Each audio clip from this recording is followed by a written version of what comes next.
Hello students, prepare IAS coaching के YouTube channel पर आपका स्वागत है। आज अभ्यास सीरीज में हम एथिक्स का क्वेश्चन लेंगे और एथिक्स के पोर्शन को कवर करेंगे।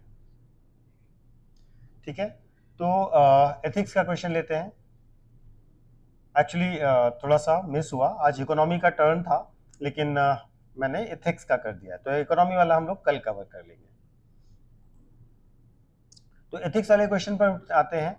तो जो एथिक्स का क्वेश्चन है वो एक केस है, केस स्टडी है।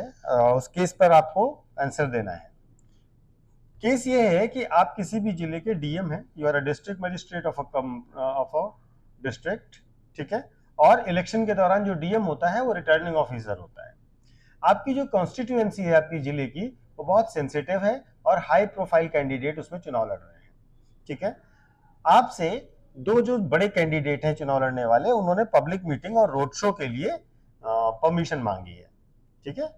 एक को पब्लिक मीटिंग करनी है और एक को रोड शो करना है, ठीक है। एक जो है उन दोनों में से कैंडिडेट ऐसी जगह पर इलेक्शन मीटिंग करना चाहता है जहां पर बहुत ही कम्युनली सेंसिटिव एरिया है, ठीक है। अब आपके साथ समस्या ये है कि जिले का माहौल खराब हो सकता है, चुनाव में समस्या आ सकती है, इसलिए आप परमिशन देने में हेजिटेट कर रहे हैं, ठीक है। अब समस्या ये है कि आप अगर नहीं दे रहे हैं परमिशन, तो आपकी पॉलिटिकल न्यूट्रलिटी क्वेश्चन में आ जाएगी, ठीक है। और इसके साथ साथ लोग भी आप पे डाउट करेंगे। आप दोनों में से एक को देंगे तो प्रॉब्लम है, दोनों को देंगे तो ज्यादा प्रॉब्लम है। और जो बेसिकली कम्युनल टेंशन वाली जगहों पे कर रहा है उसके लिए तो और भी ज्यादा समस्या हो सकती है, ठीक है। तो अब ऐसी स्थिति में आप क्या करेंगे, ये है क्वेश्चन। तो आपको चार ऑप्शन दिए गए हैं, आपको बताना है कि इन चारों में से कौन सा ऑप्शन सही रहेगा और आप कौन सा ऑप्शन फॉलो करेंगे, ठीक है। पहला ऑप्शन यह है कि आप दोनों कैंडिडेट को परमिशन देने से मना कर दीजिए, ठीक। और आपको लगना कि आप ऐसा क्यों करेंगे, क्योंकि you should not only be fair and impartial but also should appear to be, यानी कि आप दोनों को ही नहीं देंगे परमिशन, तो हम बिल्कुल न्यूट्रल हैं। दूसरी चीज, दूसरा ऑप्शन यह है कि आप दोनों को दे दीजिए, ठीक है। और वहां पर सिक्योरिटी फोर्सेस बढ़ा दीजिए जिससे कोई भी ऐसी सिचुएशन ना आए जो खराब हो, और अगर जरूरी हो तो कर्फ्यू लगवा दीजिए बाद में, ठीक है। तीसरा तरीका यह है कि आप इलेक्शन कमीशन से गाइडेंस लीजिए, उनके पास जाइए और बताइए उनको कि आप परमिट केवल एक समय में एक ही कैंडिडेट को दे सकते हैं, दूसरे को नहीं कर सकते क्योंकि समस्याएं बढ़ जाएंगी, ठीक है। चौथा ऑप्शन ये है कि आप अपने सीनियर ऑफिसर से इंस्ट्रक्शन लीजिए, ठीक है। और उसके साथ साथ इन जो इंटेलिजेंस एजेंसीज हैं उनसे इनपुट्स लीजिए और उनके एडवाइस के बेस पर काम करिए। तो आपको ये चार ऑप्शन दिए गए हैं क्वेश्चन में, और आपसे पूछा गया है कि आप सभी ऑप्शन की मेरिट और डिमेरिट को चेक करिए और सजेस्ट करिए बेस्ट कोर्स ऑफ एक्शन क्या होगा और क्यों, उसके आपको रीजंस भी देने हैं। तो ये प्रश्न समझ गए आप। शुरू करते हैं प्रश्न को ही सीधे। तो देखिए, जो इलेक्शंस हैं किसी भी डेमोक्रेसी का जान है, बेस है, सबसे इंपॉर्टेंट मैकेनिज्म है, ठीक है। अगर इलेक्शंस ही रेगुलर और इम्पार्शियल और फ्री और फेयर नहीं होंगे तो किसी भी डेमोक्रेसी की फंक्शनिंग हो ही नहीं सकती, वो डेमोक्रेसी नॉन फंक्शनल हो जाएगी, ठीक है। इसीलिए आपको इलेक्शंस में और इलेक्शंस के होने में, और अगर आप कैंडिडेट को बोलने और पब्लिक गैदरिंग का मौका नहीं देंगे तो वो अपनी बात कम्युनिकेट कैसे करेगा इलेक्शंस में, और अगर वो कम्युनिकेट नहीं करेगा तो फेयर इलेक्शंस कैसे हो सकते हैं। तो इन सब चीजों के नजरिए से आपको एक बेसिक सा इंट्रोडक्शन देना है और आपको यह भी बताना है कि इलेक्शन करवाना ही केवल आपका काम नहीं है, आपका काम आपके जिले में लॉ एंड ऑर्डर मेंटेनेंस भी तो है।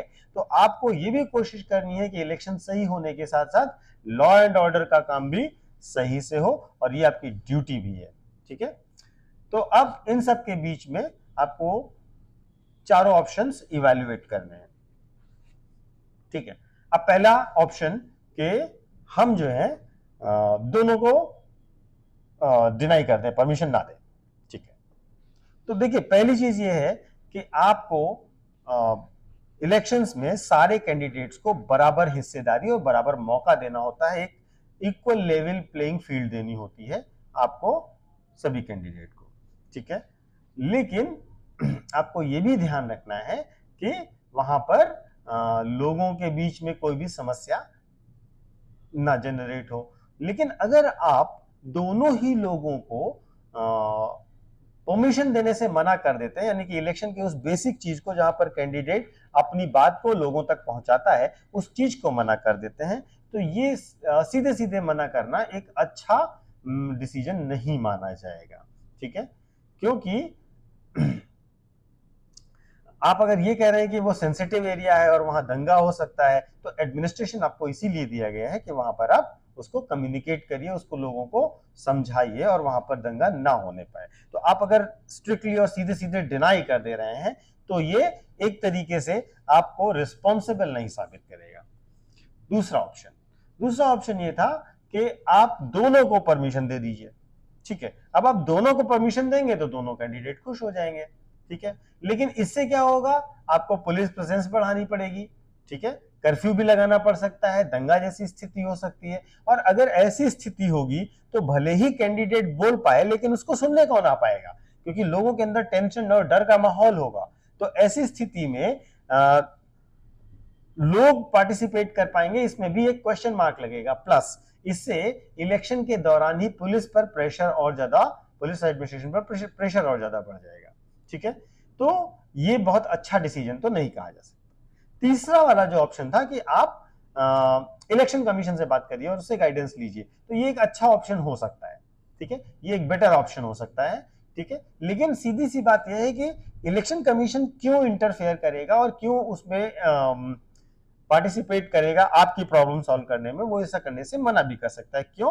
क्योंकि आप वो पर्सन है जिसको जिले की जिम्मेदारी दी गई है। आप डील नहीं कर पा रहे हैं तो इलेक्शन कमीशन की ये जिम्मेदारी नहीं है, वो आपको हटा के दूसरे को रखने की बात करेगा इन जनरल, ठीक है।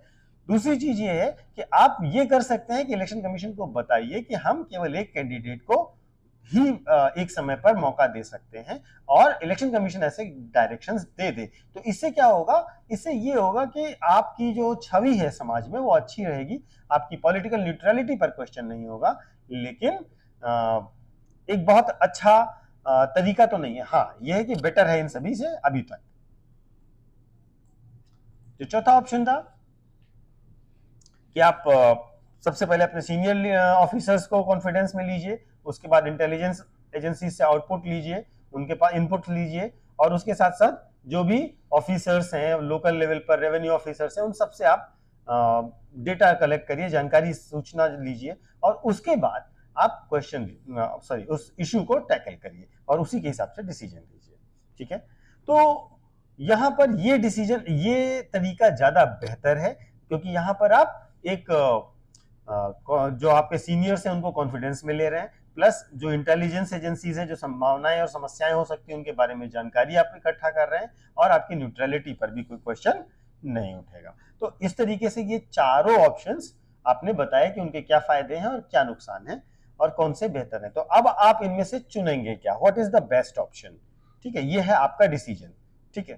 तो बेस्ट ऑप्शन ये है कि आप सबसे पहले इंटेलिजेंस एजेंसीज का साथ लेंगे और उनसे सारी इंफॉर्मेशन गैदर करेंगे। उनके फीडबैक के साथ साथ आप लोकल रेवेन्यू और पुलिस ऑफिसर से भी फीडबैक लेंगे कि क्या सिचुएशंस होती रही हैं और उसको कैसे टैकल किया गया है अब तक, ठीक है। इसके बाद आप दोनों पार्टी से बात करेंगे और उन्हें समझाएंगे कि आपके लिए यह सुविधा दी जा रही है और यहां पर पब्लिक ऑर्डर भी उतना ही जरूरी है जितना फ्री और फेयर इलेक्शन, ठीक है। इसके साथ साथ आप इलेक्शन कमीशन को भी इन्फॉर्म कर देंगे कि ऐसी स्थिति होगी और ऐसी स्थिति बन रही है।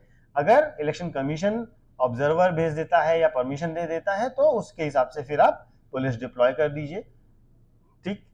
उसमें भी लोगों की सुरक्षा का, कन्वीनियंस का आप ध्यान रखिए, वहां पर क्या बोला जा रहा है, क्या कैसे चीजें हो रही है, क्या मॉडल कोड ऑफ कंडक्ट का वायलेशन तो नहीं हो रहा है।